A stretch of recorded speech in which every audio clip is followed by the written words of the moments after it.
श्री शिवाय नमस्तुभ्यम हर हर महादेव। इस चैनल पर हम आपको गुरुजी पंडित प्रदीप मिश्रा जी के बताए उपायों को वीडियो में करके बताते हैं ताकि उपाय देखकर समझने में आपको आसानी हो।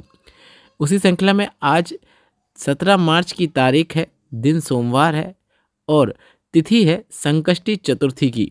चैत्र माह चल रहा है और इस चैत्र माह के पहले सोमवार को आपको गुरुजी पंडित प्रदीप मिश्रा जी के बताए कौन से विशेष उपाय करना है, वे उपाय हम आपको इस वीडियो में करके बताने वाले हैं। वीडियो बहुत उपयोगी है। अपनी किसी भी प्रकार की मनोकामना, चाहे वह धन प्राप्ति की हो, लक्ष्मी प्राप्ति की हो, या फिर कर्ज मुक्ति की हो, या फिर व्यापार वृद्धि, नौकरी प्राप्ति, या फिर शीघ्र विवाह की हो, हर प्रकार की मनोकामना पूर्ति के लिए आपको यह विशेष उपाय करने होते हैं। उपाय वीडियो में देखकर समझेंगे तो आसानी से समझ में आएगा, इसलिए वीडियो अंत तक देखें ताकि कोई भी उपयोगी जानकारी आपसे ना छूटे। बढ़ते हैं पहले विशेष उपाय की ओर। इस उपाय को करने के लिए आपको 5 बेलपत्र की आवश्यकता होगी। इसके साथ ही आपको इस उपाय को करने के लिए 5 विशेष स्थानों पर बेलपत्र को अर्पित करने के साथ 1 कलश का जल ही थोड़ी थोड़ी मात्रा में अर्पित भी करना होता है। इसलिए वीडियो आप ध्यान से देखें कौन कौन से स्थानों पर आपको अर्पित करना है बेलपत्र। पहली बेलपत्र आपको शिवलिंग में गणेश भगवान के स्थान पर अर्पित करना है। इस स्थान पर आपको बेलपत्र को अर्पित करने के बाद 1 कलश का ही थोड़ा सा जल अर्पित कर देना है। इसके बाद दूसरी बेलपत्र जो है उसे आपको शिवलिंग में शरण कार्तिकेय भगवान के स्थान पर अर्पित करना है। उपाय कैसे करना है आप वीडियो के माध्यम से भी देखकर समझ सकते हैं। दूसरी बेलपत्र को शिवलिंग में शरण कार्तिकेय भगवान के स्थान पर अर्पित करने के बाद वहां पर भी आपको थोड़ा सा जल अर्पित कर देना है। इसके बाद तीसरी बेलपत्र जो है उसे आपको शिवलिंग में माता अशोक सुंदरी का जो स्थान होता है वहां पर अर्पित करना है। अभी तक जितनी भी बेलपत्र आपने अर्पित किए हैं सभी बेलपत्र की डंडी जलाधारी की ओर रहेगी, इस बात का आपको ध्यान रखना है। यहाँ पर भी अर्पित करने के बाद आपको यहाँ पर भी थोड़ा सा जल अर्पित कर देना है। इसके बाद चौथी बेलपत्र को आपको शिवलिंग में माता पार्वती के हस्तकमल मतलब शिवलिंग के कटीय भाग में अर्पित करना है। कहाँ पर अर्पित करना है आप वीडियो में देखकर समझ सकते हैं। यहाँ पर भी आपको थोड़ा सा जल अर्पित कर देना है। इसके बाद आपको शिवलिंग के ऊपर अंतिम बेलपत्र अर्पित करना है और अंतिम बेलपत्र जो आप शिवलिंग के ऊपर अर्पित करेंगे वहां पर भी आपको इस प्रकार से बेलपत्र अर्पित करना है कि बेलपत्र की डंडी जलाधारी की ओर हो। और यहाँ पर बेलपत्र को अर्पित करने के बाद आपको कलश का पूरा जल श्री शिवाय नमस्तुभ्यम बोलते हुए, नमः शिवाय बोलते हुए, ओम नमः शिवाय बोलते हुए अर्पित कर देना है। पूरा जल अर्पित करने के बाद आप अपनी मनोकामना बोल सकते हैं और मनोकामना बोलने के बाद एक बार और आपको श्री शिवाय नमस्तुभ्यम बोल देना है। बस इतना ही करना है। इस उपाय को आप लगभग 5 सोमवार करके देखिए, जो भी मनोकामना है वह निश्चित पूर्ण हो जाती है। बस यह आपको 5 सोमवार उपाय करके देखना है, लाभ जरूर देखने को मिलना है। इसके साथ ही प्रयत्न तो करते ही रहना है। प्रयत्न के साथ भोलेनाथ का आशीर्वाद प्राप्त होगा, आपको निश्चित सफलता देखने को मिलेगी। बढ़ते हैं सोमवार के दिन किए जाने वाला एक ऐसा अचूक उपाय जिसे आप आज सोमवार को सुबह भी कर सकते हैं, दोपहर को भी कर सकते हैं, शाम को मतलब प्रदोष काल में भी कर सकते हैं। यह काफ़ी अच्छा मनोकामना पूर्ति उपाय है जिसे आप अपनी किसी भी प्रकार की मनोकामना पूर्ति के लिए कर सकते हैं। इस उपाय को करने के लिए आपको 1 बेलपत्र, थोड़ा सा चंदन, पीला या सफ़ेद हो सकता है। सबसे पहले जो आप बेलपत्र लेंगे उस बेलपत्र की जो नीचे की लंबी डंडी होती है उस लंबी डंडी को आपको थोड़ा सा तोड़ लेना है। इस बेलपत्र की लंबी डंडी को जो आपने तोड़ा है, अब इस डंडी का उपयोग करते हुए ही आपको बेलपत्र पर बिंदी लगाना है चंदन की। चंदन की बिंदी लगाएंगे तो एक बिंदी को लगाते समय आपको एक बार भोलेनाथ का कोई भी नाम जाप या मंत्र जाप अवश्य करना है। जैसे आप एक बिंदी लगाए और ओम नमः शिवाय बोला, फिर दूसरी बिंदी लगाया आपने ओम नमः शिवाय बोला, ऐसे ही आपको 108 बार 108 बिंदियाँ लगाना है और 108 बार आपको ओम नमः शिवाय बोलना है।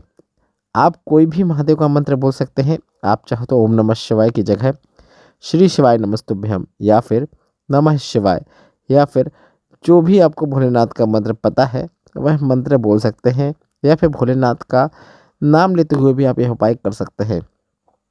अर्थात आप महादेव के कई नाम हैं, पिपलेश्वर महादेव या फिर कुंदकेश्वर महादेव, ऐसे कुंदकेश्वर महादेव, कुंदकेश्वर महादेव, कुंदकेश्वर महादेव ऐसे नाम लेते हुए आप यह उपाय कर सकते हैं। बस आपको इस बात का ध्यान रखना है, जब आप महादेव का नाम लेना शुरू करेंगे तो आपको बीच में अन्य किसी भगवान का नाम नहीं लेना है, अन्य किसी व्यक्ति का नाम नहीं लेना है, या फिर आपके घर में या फिर आपके आसपास जो भी है उनमें से किसी से आपको बात भी नहीं करना है। बस आपको इस बात का ध्यान रखना है कि जल्दी से आप यह उपाय कर लें। 108 बिंदियाँ लगा दें, 108 बार वही नाम लें जो एक बार आपने शुरू किया है, बीच में नाम बदलना नहीं है। और आप इस उपाय को करने के बाद आपने जिन बेलपत्र में 108 बार नाम लेते हुए बिंदी लगाई है, इस बेलपत्र को लेकर आपको भोलेनाथ के मंदिर में पहुंच जाना है।